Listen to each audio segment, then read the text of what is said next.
This is why I do not believe Nicola entered the river at the bench area. Scientifically proven that it's highly unlikely that she did. So there's a very, very good chance of foul play. Nicola would have been found without doubt if she went into the river, whether she went in dead or alive by the bench. Because scientifically, there are things that happen to a body when they enter a river. So even if she would have fallen in and bumped her head, Nicola would have been found without doubt. It can take much time, but the truth will eventually come out, and it can take, as Professor Caroline Roberts will tell you, 6 months. It can take a lot longer than that. Just in case the culprits, by the way, that have actually, they feel like they've got away with this, think again, and this is not going to be good viewing for those people that are attached to what went wrong with Nicola. This is also going to be to clear Peter Fording's name, and I will play his little clip after we've played Professor Caroline Roberts. So everyone, sit back and enjoy this, because I think you might find this quite interesting. It's quite serious and it's in depth. It's about 13 minutes long, so bear with right the way to the end, and I think you'll find it's quite interesting. A lot of people have said to me that these type of things, it's someone closer to home, and inevitably that's what does happen. There's a lot of murders in the UK, and let's only talk about the UK, where it turns out that someone very close to home ends up being the culprit, or someone with the knowledge of what's happened to that person. Good evening, ladies and gentlemen, and I'm particularly pleased to welcome such a great audience. It's interesting to know what attracts people, isn't it? And I hope that my husband said to me that I'll have to repeat the sex and violence in my subsequent lectures this year as well. That might be more tricky. We're looking at where bodies might have gone to, or alternatively come from, if they've been found. And I want to take you really from the details of particular cases to the general principles of tracing bodies. And just to paraphrase a popular TV series, I like to think of the river as a silent witness, because there are clues we can use and evidence that we can gather to establish more about what may have happened or what cannot have happened in particular circumstances, so that we can help the police. People believe, apparently, that rivers and canals are discreet places to dispose of incriminating evidence. Now, when I visited the site, it was impossible to measure the flow rate with conventional means because it was just too slow.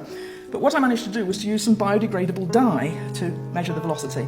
And of course, it didn't answer the question about whether he was pushed or had fallen in or anything of that sort, but it did rule out some possibilities for the police.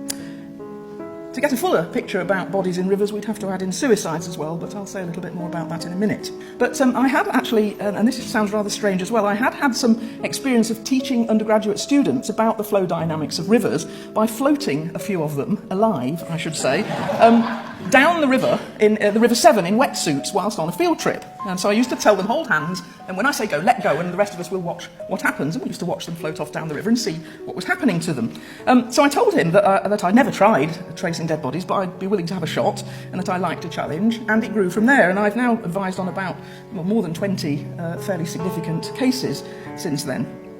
Now, as a general principle, there are various things involved in undertaking an inquiry, from understanding what you're being asked to do through to satisfying the client that everything's been done and presenting the case possibly in court as an expert witness. I also want to share with you some of the instructions that I get, and this is an example of an early one. And if you look at what it says in the facts, so this is going back ancient technology here, it says, "Ray our body found in the River Thames. When can you start? How long it would take? What will it cost? And do you need to know the weight?" So there actually aren't, it doesn't tell me what I'm supposed to be doing. It just says, what will it cost? And when can you start? So although there is a question, there's clearly a question. A body had been found in the river, and they basically wanted to know, in that case, where it had, that was a case of where it had come from. Now, some cases, of course, are not murders. As I mentioned earlier, some are clearly suicides, and some are the loss of children or non-swimmers in exceptional circumstances. This one here, which we'll take a first look at, is again somewhere that may be broadly familiar to you. This is again on the Thames, at around about Eton. This is Boveney Lock here. This is the Thames running down into London. And the body there was found floating in the river by a rowing team, actually. This is a situation where the body was lost, and the police were keen to know where to start the search. I beg your pardon, I think I've got that the wrong way round. A body was found, in this case. The police wanted to know where to start to look for where they'd gone into the river. Now, underwater search teams are expensive to deploy. Searching rivers in flood is difficult, and it's very dangerous. And anything that can be done to work out the maximum distance that a body or parts of a body, or a body in a suitcase, as we'll come to in a minute, might have travelled in a specific time period is very welcome. So the more typical inquiry actually is a body's been found and the police need an indication of where it's come from. And I should say it's very far from being an exact science, because we often can't replicate the thing experimentally. I can't reconstruct what was going on in terms of the flow of a river just like that. What I have to do is to get the best possible information and use some judgment.